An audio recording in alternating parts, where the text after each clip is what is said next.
ಓಂ ಶಾಂತಿ. ವೀಕ್ಷಕರ ಅಭಿಮಾನಿಗಳೇ, ಗುರುಮಕ್ಕಳೇ, ಭಕ್ತರೇ, ನಿಮ್ಮೆಲ್ಲರೂ ಒಳ್ಳೆಯದಾಗಲಿ.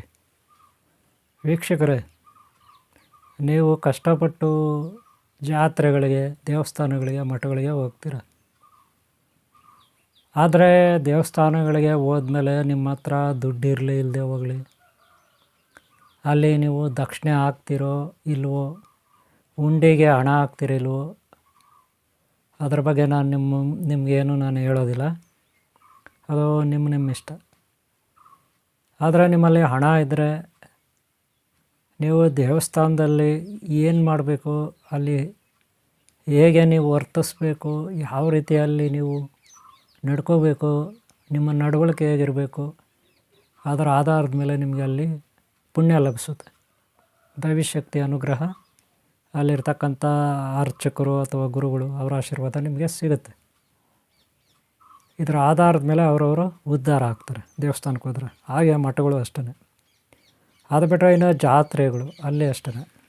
ಆದರೆ ನಾವು ತೀರ್ಥಕ್ಷೇತ್ರಗಳಿಗೆ ಹೋಗ್ತೀವಿ, ಎಲ್ಲಿ ಕಾಶಿ ಅಥವಾ ತಿರುಪತಿ, ಧರ್ಮಸ್ಥಳ ಇತ್ಯಾದಿ ಇತ್ಯಾದಿ. ನೀವೆಲ್ಲೇ ಹೋಗಿ ಸಾಮಾನ್ಯವಾಗಿ ಅಲ್ಲಿಂದ ನಾವು ಏನಾದರೂ ಪಡ್ಕೊಂಬರ್ಬೇಕು, ದೈವತ್ವವನ್ನು ಅಥವಾ ಪುಣ್ಯಶಕ್ತಿಯನ್ನು. ಅದನ್ನೇ ದೊಡ್ಡವರು ಹೇಳ್ತಾರೆ, ಸುಖವಾಗಿ ಹೋಗಿ ಏನೋ ಲಾಭದಿಂದ ಬರಬೇಕು ಅಂತ, ಸುಖದಿಂದ ಹೋಗಿ ಲಾಭದಿಂದ ಹಿಂತಿರುಗಬೇಕು ಅಂತ ದೊಡ್ಡವರು ಹೇಳ್ತಾರೆ. ಸುಖಕರವಾದ ಪ್ರಯಾಣ, ಲಾಭಕರವಾದ ಅಭಿವೃದ್ಧಿ. ನಾವು ನಷ್ಟ ಮಾಡ್ಕೊಂಡು ಬರಬಾರ್ದು. ಹಾಗಾದರೆ ಹೇಗೆ ನೋಡೋಣ ಒಂದು ಸರಿ. ಈಗ ನೀವು ದೇವಸ್ಥಾನಗಳು ನೋಡಿದ್ರೆ ಅಲ್ವಾ, ದೇವಸ್ಥಾನದ ಒಳಗೆ ನೀವು ಹೋಗುವಾಗ ಮೊದಲು ಏನು ಮಾಡಬೇಕು, ಅಲ್ಲಿ ಮೇಯ್ನ್ ಗೇಟ್ ಇರುತ್ತೆ. ಆ ಗೇಟ್ ಹತ್ರ ಆ ಕಡೆ ಈ ಕಡೆ ನೀವು ನೋಡಿರ್ಬೋದು, ಒಂದು ಶಿಖರ ಕೂಡ ಕಟ್ಟಿರ್ತಾರೆ. ಆ ಶಿಖರದ ಮೇಲೆ ಕಳಸಗಳನ್ನು ಇಟ್ಟಿರ್ತಾರೆ ದೊಡ್ಡ ದೊಡ್ಡ ದೇವಸ್ಥಾನಗಳಲ್ಲಿ. ನೀವು ತಿರುಪತಿ, ಧರ್ಮಸ್ಥಳದ ಕೂಡ ಇದೆ. ಆದರೆ ಇನ್ನೂ ಕೆಲವು ಶ್ರೀರಂಗಪಟ್ಟಣ ಇತ್ಯಾದಿ ದೊಡ್ಡ ದೊಡ್ಡ ದೇವಸ್ಥಾನಗಳು ನೋಡಿ, ಅಲ್ಲಿ ಮೇಯ್ನ್ ಗೇಟ್ ಇರುತ್ತೆ. ಮೇಯ್ನ್ ಗೇಟ್ ಅಲ್ಲಿ ಏನಿರುತ್ತೆ, ಬಾಗಿಲಿರುತ್ತೆ. ಆ ಬಾಗಿಲ ಮೇಲೆ ಏನಿರುತ್ತೆ, ಶಿಖರ ಇರುತ್ತೆ. ಆ ಶಿಖರದ ಮೇಲೆ ಏನಿರುತ್ತೆ, ರಾಜಗೋಪುರ ಅಂತಾರೆ ಅದನ್ನು. ಆ ಶಿಖರನ ಮೇಲೇನಿರುತ್ತೆ, ಕಳಸಗಳಿರುತ್ತೆ. ಸೆಂಟ್ರಲ್ಲಿ ಒಂದು ದೊಡ್ಡ ಕಳಸ ಇರುತ್ತೆ, ರೌಂಡಾಗಿ. ಆ ಕಡೆ ಮೂರು ಇಲ್ಲ ನಾಲ್ಕು ಇತ್ಯಾದಿ ಇರುತ್ತೆ. ಒಟ್ಟಿನಲ್ಲಿ ಕಳಸಗಳಿರುತ್ತೆ ಅಲ್ವಾ. ಅದು ಸ್ಟೀಲ್ದಿರ್ಬೋದು, ಬೆಳ್ಳಿದಿರ್ಬೋದು, ಬಂಗಾರದಿರ್ಬೋದು, ಪಂಚಲೋಹದ್ದು, ತಾಮ್ರ, ಹಿತ್ತಾಳದಿರ್ಬೋದು, ಒಟ್ಟಿನಲ್ಲಿ ಕಳಸಗಳಿರುತ್ತೆ. ಹಾಗೆ ಮಸೀದಿಗಳಲ್ಲಿ ನೋಡಿ, ಮುಸ್ಲಿಮರು ಮಸೀದಿಗಳು, ಅವ್ರದ್ದೊಂದು ದೊಡ್ಡ ಗುಂಬಸ್ ಇರ್ತದೆ, ಗೋಳ, ಅದ್ರ ಮೇಲೆ ಕಳಸ ಇರುತ್ತೆ. ಹಾಗೆ ಕ್ರಿಶ್ಚಿಯನ್ರು ಅವರು ಕೂಡ ಹಾಗೆ ನೋಡಿ. ಜೈನರು, ಬೌದ್ಧರು ಅವರ ಮಂದಿರಗಳ ಮೇಲೆ ನೋಡಿ ಇರುತ್ತೆ. ಹಾಗೆ ನೀವು ಸಿಖ್ಖರ ಗುರುದ್ವಾರಗಳಿರುತ್ತಲ್ಲ, ಅಲ್ಲಿ ನೋಡಿ ಇರುತ್ತೆ. ಯಾಕಿರುತ್ತೆ? ಆಕಾಶದ ನಕ್ಷತ್ರಗಳು, ಗ್ರಹ ತಾರೆಗಳು, ಹಾಗೆ ಪ್ರಕೃತಿಯ ಒಂದು ಎನರ್ಜಿ ಇರುತ್ತಲ್ಲ, ಅದು ಆ ಕಳಸಗಳ ಮೇಲೆ ಬೀಳುತ್ತೆ. ಆ ಕಳಸಗಳೆಲ್ಲ ಅದು ಸ್ಟೋರೇಜ್ ಆಗಿ ಕೆಳಗಡೆ ಬರ್ತಾ ಇರುತ್ತೆ. ಎಲೆಕ್ಟ್ರೋ ಮ್ಯಾಗ್ನೆಟಿಕ್ ಫೀಲ್ಡಲ್ಲಿ ಉಂಟಾಗಿರುತ್ತೆ, ಅವರ ಕ್ರಿಯೇಟ್ ಆಗಿರುತ್ತೆ.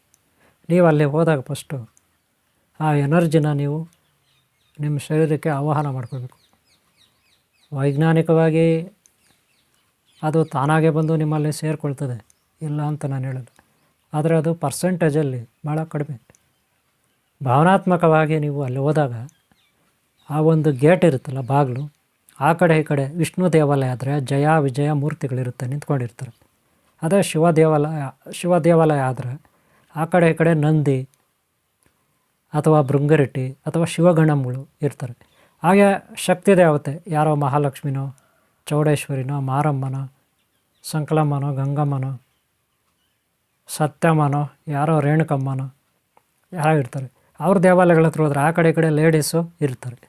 ಶಕ್ತಿ ಉಪದೇವತೆಗಳವರು, ಶಾಕಿನಿ, ಡಾಕಿನಿ, ಹಾಕಿನಿ, ಕಾಕಿನಿ ಅಂತೇಳಿ. ಮೊದಲು ಅಲ್ಲಿ ನಾವು ಆ ಕಡೆ ಈ ಕಡೆ ಇರ್ತಕ್ಕಂಥ ಮೂರ್ತಿಗಳಿಗೆ ನಿಂತ್ಕೊಂಡಿರ್ತಾರಲ್ಲ, ದ್ವಾರಪಾಲಕರು ಅಂತೀವಿ ನೀವು ಅಲ್ವಾ. ಈ ದ್ವಾರಪಾಲಕರಿಗೆ ನೀವು ನಮಸ್ಕಾರ ಮಾಡ್ಕೋಬೇಕು. ಒಳಗಡೆ ಹೋಗೋದಕ್ಕಿಂತ ಮುಂಚೆ ಇವರು ಅಪ್ಪಣೆ ಪಡಿಬೇಕು, ನೀವು ನೆನ್ಪಿಟ್ಕೊಳ್ಳಿ. ಆಗ ನಿಮಗೆ ಅವ್ರ ಆಶೀರ್ವಾದ ಸಿಗ್ತದೆ. ಮೊದಲನೇದಾಗಿ ಅಲ್ಲಿ ಮೇಲೆ ಇರ್ತಕ್ಕಂಥ ಕಳಸಗಳಲ್ಲಿ ಇರ್ತಕ್ಕಂಥ ಶಕ್ತಿ, ಆ ದ್ವಾರಪಾಲಕದಲ್ಲಿ ಮೇಲೆ ಶಿಖರದಲ್ಲಿ ರಾಜಗೋಪುರದಲ್ಲಿ ಇರ್ತಕ್ಕಂಥ ಶಕ್ತಿ ಕೆಳಗಡೆ ಬರ್ತಾ ಇರುತ್ತೆ. ಇವರ ಆಶೀರ್ವಾದ ನಿಮ್ಗೆ ಸಿಗುತ್ತೆ. ದೈವತ್ವ ನಿಮಗೆ ಲಭಿಸುತ್ತೆ. ಆಮೇಲೆ ಒಳಗಡೆ ಹೋದಾಗ ಅಲ್ಲಲ್ಲಿ ಕೆಲವು ಬಸವ ಇರ್ತಾನೆ, ಶಿವನ ದೇವಸ್ಥಾನ ಆದರೆ, ವಿಷ್ಣು ದೇವಾಲಯದ ಗರುಡ ಇರ್ತಾನೆ, ಸುದರ್ಶನ ಇರ್ತಾರೆ, ನಾಗದೇವತೆಗಳಿರುತ್ತೆ ಅಲ್ವಾ, ಅದೆಲ್ಲ ಆಶೀರ್ವಾದ ಪಡ್ಕೊ. ಹಾಗೆ ಅಕ್ಕಪಕ್ಕ ಗುರುಗಳು ಇರ್ತಾರೆ.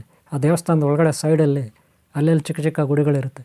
ಹನುಮಂತ ದೇವರು ಅಥವಾ ಸೀತಾರಾಮ ಲಕ್ಷ್ಮಣ ಅಥವಾ ರಾಮಾನುಜಾಚಾರ್ಯ, ಮಧ್ವಾಚಾರ್ಯ ಇತ್ಯಾದಿ ಗುರುಗಳು ಅಲ್ಲಲ್ಲಿ ಆ ಒಂದು ಕ್ಷೇತ್ರಕ್ಕೆ ಸಂಬಂಧಪಟ್ಟಂಥ ಗುರುಗಳು, ಅಲ್ಲಿಂದ ಸ್ಥಾನ ಶಕ್ತಿಗಳು ಇವೆಲ್ಲ ಇರುತ್ತೆ. ಅದಕ್ಕೆಲ್ಲ ನಾವು ನಮಸ್ಕಾರ ಮಾಡ್ಕೋಬೇಕು. ಆದರೆ ಹೋಗೋವಾಗ ಸಾಧ್ಯವಾದರೆ ನೀವು ಒಂದಷ್ಟು ಹೂವು ಕೈಯಲ್ಲಿ ಇಟ್ಕೊಂಡು ಹೋಗ್ಬೇಕು. ಕರ್ಪೂರ, ಕಡ್ಡಿ, ಹಣ್ಣು, ಹಪ್ಪಳ, ಕಾಯಿ ಇತ್ಯಾದಿ. ಇಲ್ಲ ನಾನು ಏನು ತಗೊಂಡು ಹೋಗಲ್ಲ ಅಂದರೆ ಪರವಾಗಿಲ್ಲ. ಆದರೆ ನಿಮ್ಮಲ್ಲಿ ದುಡ್ಡಿದ್ರೆ ಅಲ್ಲಿ ಮಂಗಳಾರತಿ ಮಾಡ್ತಾರೆ ಗುರುಗಳು.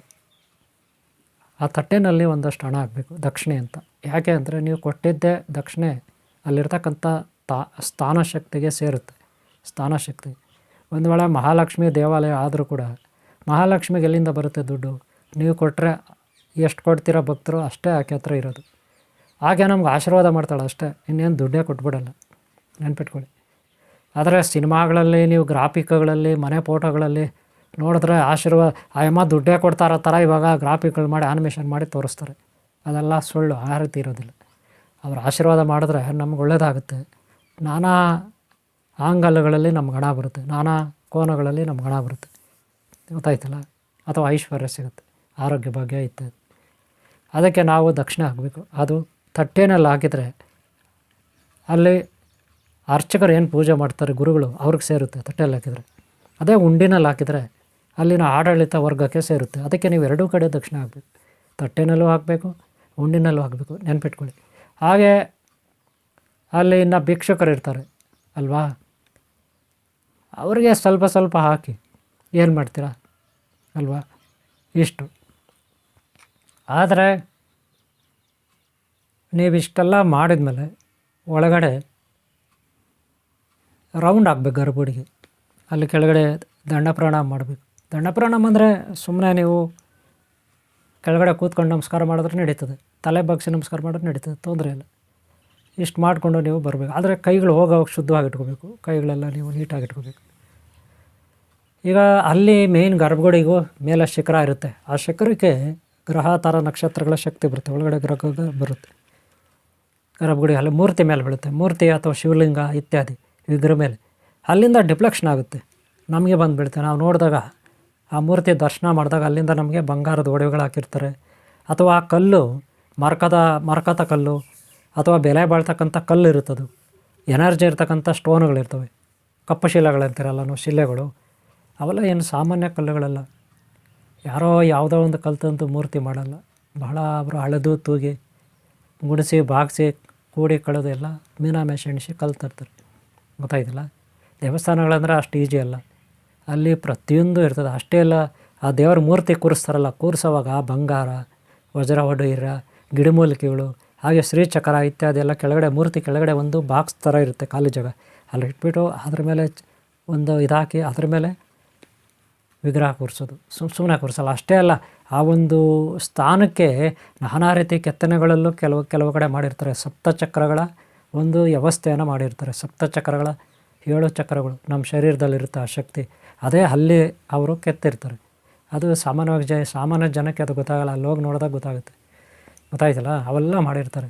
ಆಯಾ ದೇವಾಲಯಗಳಲ್ಲಿ ಆಯಾ ಗುರುಗಳು ಪ್ರತಿಷ್ಠಾಪನೆ ಮಾಡುವಾಗ ಅಥವಾ ಯಾರಾದರೂ ಧರ್ಮಾಧಿಕಾರಿಗಳು, ರಾಜರಿರ್ಬೋದು, ಗೌಡರಿರ್ಬೋದು, ಪಾಳ್ಯಗಾರಿರ್ಬೋದು, ಅವರೆಲ್ಲ ಅಲ್ಲಿ ಒಂದು ವ್ಯವಸ್ಥೆ ಮಾಡಿರ್ತಾರೆ, ಗೊತ್ತಾಯ್ತಲ್ಲ. ಈ ರೀತಿ ದೇವಾಲಯಗಳಲ್ಲಿ ಒಂದು ಒಳ್ಳೆಯ ಶಕ್ತಿ ಇರುತ್ತೆ. ಅಲ್ಲಿನ ಕಲ್ಲುಗಳು, ಅಲ್ಲಿನ ಮೂರ್ತಿಗಳು, ಅಲ್ಲಿನ ಒಂದು ಮನಸ್ಥಿತಿ ವ್ಯವಸ್ಥೆ ಎಲ್ಲ ಚೆನ್ನಾಗಿರುತ್ತೆ. ಅಲ್ಲಿ ಎನರ್ಜಿ ಇರುತ್ತೆ. ಅದಕ್ಕೆ ನಾವು ದೇವಾಲಯಗಳಿಗೆ ಹೋಗಬೇಕು.